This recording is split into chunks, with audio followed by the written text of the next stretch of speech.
बेटा अगर मैं तुमसे पूछूं कि 10वीं में ना 95% नंबर से ज्यादा लाने के लिए क्या करना पड़ेगा, कितने चैप्टर्स कंप्लीट होने चाहिए मैथ साइंस और सोशल साइंस के, तो सारे चैप्टर्स या सारे इंपॉर्टेंट चैप्टर्स या स्मार्ट स्ट्रैटेजी, क्या जवाब होगा? देखो जवाब ये होना चाहिए, पता नहीं तुम क्या जवाब दे रहे हो, नीचे कमेंट बॉक्स में लिखना। पर रियलिटी ये है कि आपका काम सिर्फ सिलेबस कंप्लीट करने से नहीं हो पाएगा, ये लिखित ले लो। और अभी मैं इसी वीडियो में आज प्रूफ कर दूंगा कि अगर आप सिर्फ सिलेबस कंप्लीट कर रहे हैं तो नहीं हो पाएगा। अगर बुद्धिमानी नहीं लगा रहे, देखो यार आज के डेट में हार्ड वर्कर सिर्फ रिवॉर्डेड कहां होता है? हार्ड वर्कर तो यार एक मजदूर भी है जो दिन भर माथे पे बोझा उठा रहा है, उससे ज्यादा हार्ड वर्क कौन करता होगा? लेकिन क्या वो रिवॉर्डेड है? नहीं। वहीं इंजीनियर को देखो, एसी के केबिन में बैठ के मस्त बढ़िया काम कर रहा है, वो ज्यादा रिवॉर्डेड है। उससे भी और ज्यादा बढ़िया देखिए डॉक्टर, डॉक्टर तो एकदम बढ़िया गाड़ी में घूम रहे हैं, एसी केबिन में हमेशा है, अच्छे अच्छे लोगों से मिलना जुलना, और ज्यादा रिवॉर्डेड है। IAS IPS. और तो देखो मुद्दे की बात क्या है, हार्ड वर्क अकेले आपको रिवॉर्ड नहीं कर सकता, हार्ड वर्क के साथ स्मार्ट वर्क लगाना बहुत जरूरी है। और ये काम ऐसा नहीं कि आप जब आगे चलकर जॉब में जाएंगे तभी होगा, आज से शुरू करना होगा, आज से स्मार्ट वर्क लगाना होगा। तो साइंस, सोशल साइंस और मैथमेटिक्स में एक्चुअली में कैसा हार्ड वर्क आपको करना होगा, क्या दिमाग लगाना होगा जिससे कि बहुत बेहतरीन नंबर आए, बुद्धिमानी लगाकर और कम समय में कम एफर्ट में, ये आज बताने वाला हूं। तो आप चैनल सब्सक्राइब कर लो, क्योंकि इस चैनल पर ऐसे कंटेंट आपको बहुत सारे मिलेंगे, और विश्वास मानिए बेहतरीन कंटेंट मिलेंगे। तो मेक श्योर रखिए कि चैनल सब्सक्राइब रहे, ताकि ऐसा कोई भी वीडियो नहीं छूटे। शुरू करते हैं। देखिए अगस्त चल रहा है, हाँ। सीबीएसई का हाफ ईयरली एग्जामिनेशन बच्चों का जनरली सितंबर में होता है या अक्टूबर में होता है। नवंबर में बहुत रेयरली होता है, नहीं तो सितंबर अक्टूबर में हाफ ईयरली हो जाता है। 1 से 1.5 महीना है, 1 महीना मोटा मोटी मान लीजिए, 1 महीने के आसपास आपके पास हाफ ईयरली का है। और हाफ ईयरली में यह स्ट्रैटेजी अगर आप लगाते हैं पहली बार, तो हाफ ईयरली के बाद इस स्ट्रैटेजी में आप कहीं कुछ गलतियां भी करेंगे, उन गलतियों को आप बोर्ड एग्जामिनेशन तक सुधार पाएंगे और बोर्ड एग्जाम में बहुत बढ़िया परफॉर्मेंस ले पाएंगे। ठीक है, चलिए। तो प्रिपरेशन की स्ट्रैटेजी क्या होगी? तो प्रिपरेशन की स्ट्रैटेजी सबसे पहली ऐसी कि आपको पता होना चाहिए कि आपके कौन से ग्रीन जोन चैप्टर्स हैं, कौन से येलो जोन और कौन से रेड जोन। क्या मतलब हुआ इसका? मतलब ये हुआ ग्रीन जोन के वो चैप्टर्स होते हैं जो चैप्टर्स आप ऑलरेडी अच्छे से जानते हैं, सॉल्व कर सकते हैं, और फेमिलियरिटी और कॉन्फिडेंस बहुत हाई है। ठीक है, मतलब एकदम बढ़िया वाला चैप्टर, आपका kind of favourite chapter. Yellow zone का चैप्टर कौन सा है? तो चैप्टर जो आप पार्शियली समझते हैं, कहीं कहीं एरर्स आप कर देते हैं, और पूरी तरह से कॉन्फिडेंट नहीं है, आपको लगता है हाँ ठीक है थोड़ा बहुत है, ओवरऑल मोटा मोटी जानते हैं, लेकिन अगर कोई मेरे से आज बोले कि कोई भी सवाल पूछे तो बता दोगे, ऐसा कॉन्फिडेंस नहीं है। और रेड जोन जो है, जो एकदम ही एक्सट्रीम एंड पे है, चैप्टर्स या टॉपिक जो आप समझे नहीं है अच्छे से, आप जानते नहीं है, और बहुत डिफिकल्ट आपको लगता है यार ये तो हो ही नहीं पाएगा। एग्जाम्पल के तौर पे मैथमेटिक्स में बच्चों को ट्रायंगल्स ऐसा चैप्टर लगता है, कई सारे बच्चों को ट्रिग्नोमेट्री लगता है। हालांकि कई सारे बच्चों के लिए ट्रिग्नोमेट्री ग्रीन जोन में भी है, ग्रीन जोन में कम बच्चों के लिए होगा, मोस्टली या तो येलो जोन में रहता है या तो रेड जोन में। परंतु ऐसे कुछ चैप्टर्स हैं जो मेजॉरिटी बच्चों के लिए रेड जोन में होते हैं, वो ट्रिग्नोमेट्री उसमें से एक ऐसा है। ठीक है, तो आपको पहले पता होना चाहिए कि आपके ऐसे कौन से चैप्टर्स हैं, और आपकी कोशिश होनी चाहिए कि मेजॉरिटी चैप्टर्स आपके ग्रीन जोन वाले हों। हो सकता है अगर अभी आप बैठ के ग्रीन येलो रेड करेंगे तो उसमें बहुत सारे मेजॉरिटी चैप्टर्स येलो या रेड में निकलेंगे, पर आपका काम यही है कि पढ़ के उन सारे चैप्टर्स को ग्रीन की तरफ ट्रांसफर करना, ये पहला काम। ठीक है, अब आगे बढ़ते हैं।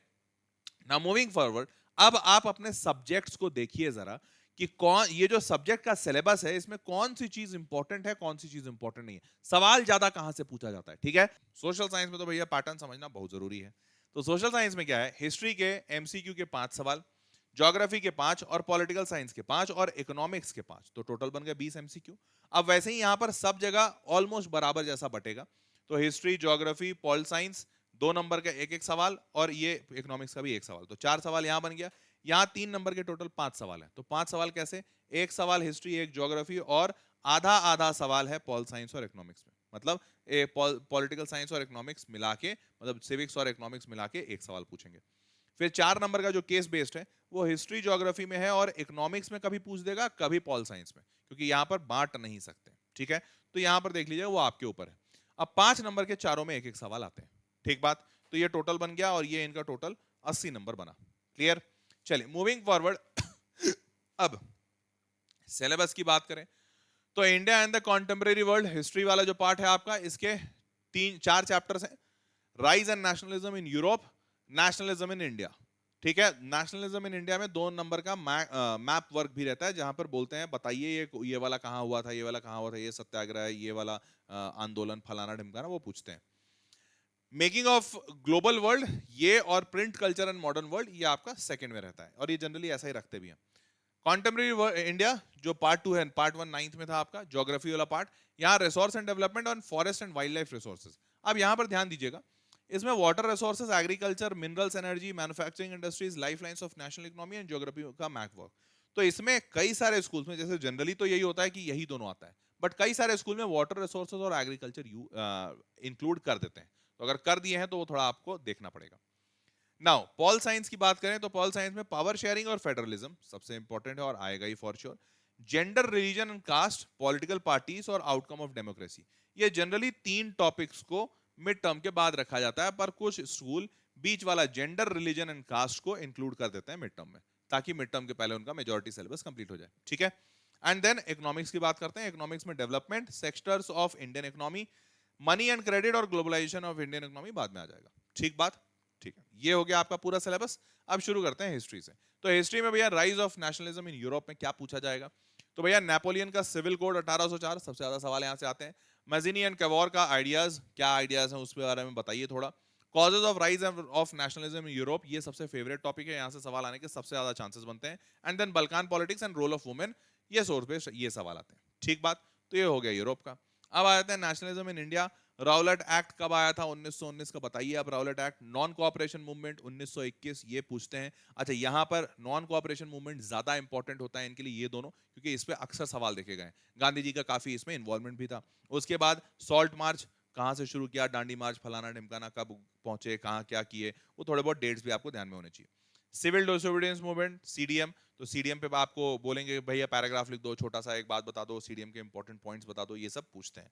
पार्टिसिपेशन ऑफ डिफरेंट कम्युनिटीज, ये सुपर इंपॉर्टेंट है कि भाई पूरे आजादी के जो मूवमेंट है, जो आजादी का पूरा मूवमेंट था, उस मूवमेंट में लोगों को कैसे पार्टिसिपेट कराया, ये एक बड़ा इंपॉर्टेंट चर्चा का मुद्दा रहता है और यहां पर पूछा जाता है उस पर सवाल। ठीक है, सेंस ऑफ कलेक्टिव बिलोंगिंग कैसे आया, ओवरऑल हमारा आजादी का जो पूरा जंग था, जो पूरा मूवमेंट था, उसमें सेंस ऑफ कलेक्टिव बिलोंगिंग कैसे हुआ, तो उसमें सिविल सीडीएम का, एनसीएम का, इन सब का क्या रोल है, ये सब सवाल पूछते हैं। ठीक है, तो ये इंपॉर्टेंट टॉपिक्स हो गए।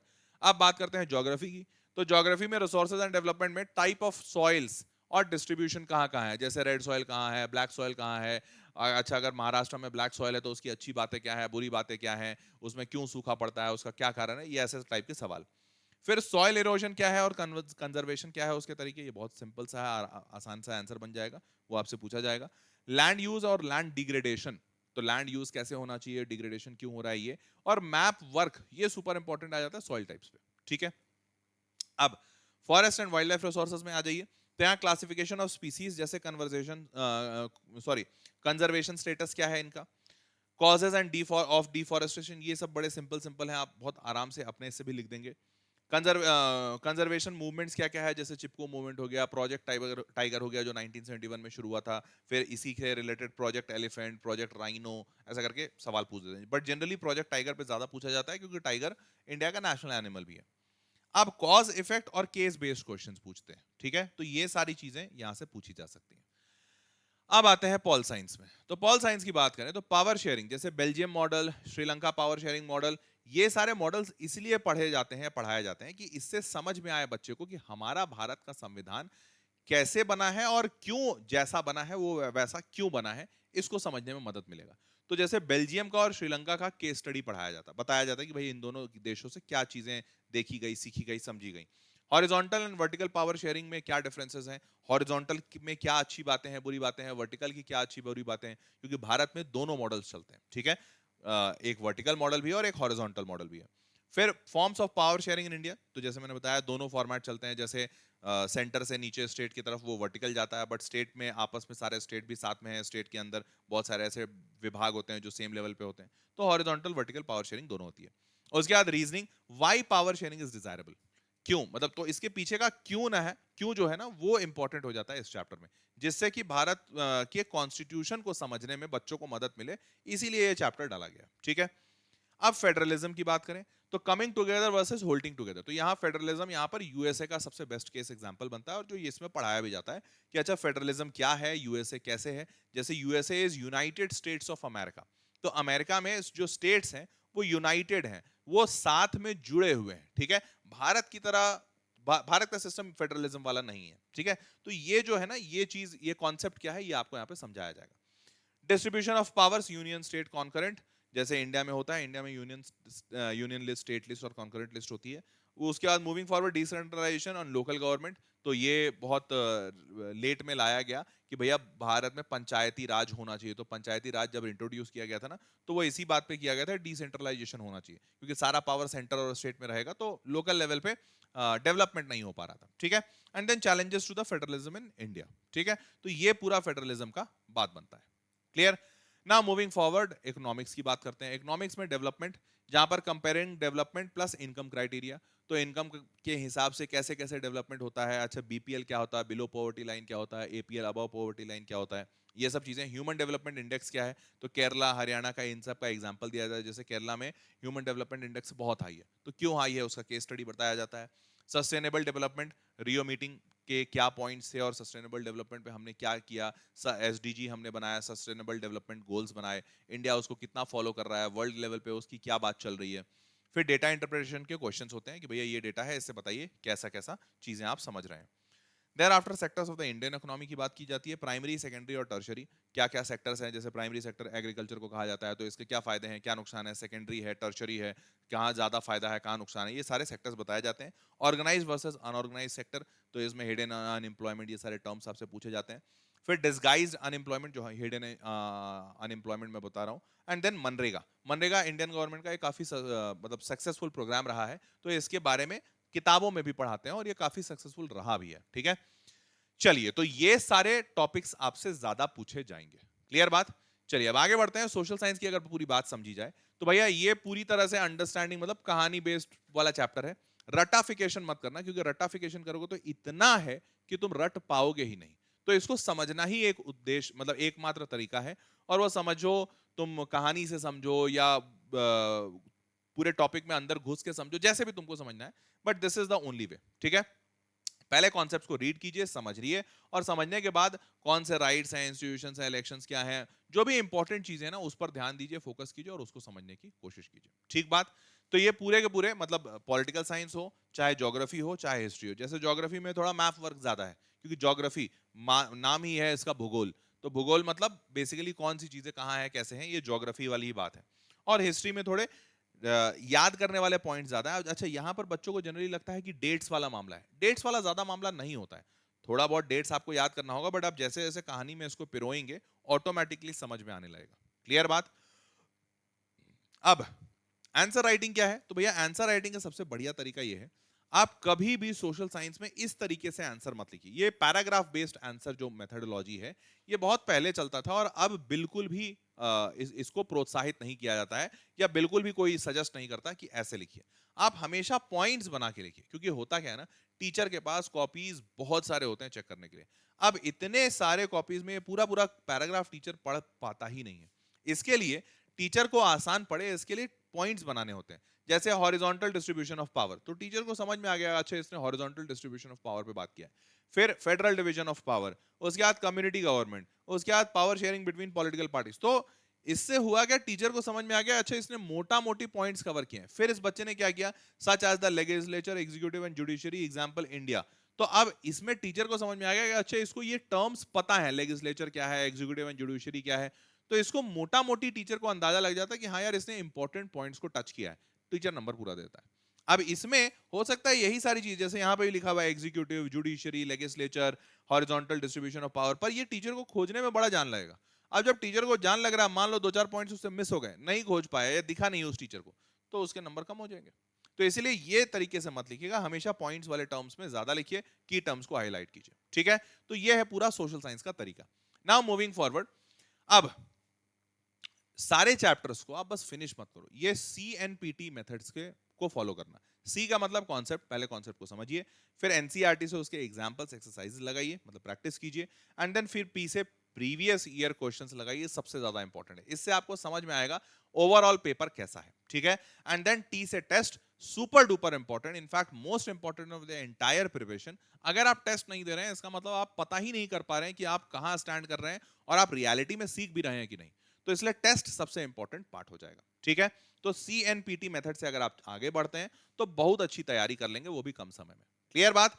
चलो भाई, तो लेडीज एंड जेंटलमैन, उम्मीद करता हूं कि आपको ये वीडियो बढ़िया लगा होगा और आपको पूरे के पूरे कॉन्सेप्ट्स की, इन चैप्टर्स को, जो जो आपके चैप्टर्स आ रहे हैं मिड टर्म में, उसको आपको कैसे प्रिपेयर करना है, इसको समझ आया होगा। मैंने कोशिश किया कि सारे इंपॉर्टेंट टॉपिक्स भी बता दूं इस चैप्टर के अंदर, ताकि आप उन टॉपिक्स पे ज्यादा ध्यान देके वहां से सवाल बना पाए, ठीक है। अगर आपको और भी किसी टाइप के वीडियो की आवश्यकता हो, बेझिझक होकर नीचे कमेंट बॉक्स में लिखिए, I will be very happy to help you. आज के लिए इस वीडियो में यहीं तक था। चैनल जरूर सब्सक्राइब रखिएगा, ऐसे बेहतरीन वीडियोस मिलते रहेंगे। मिलते हैं अगले वीडियो में, तब तक के लिए take care, bye bye, good night.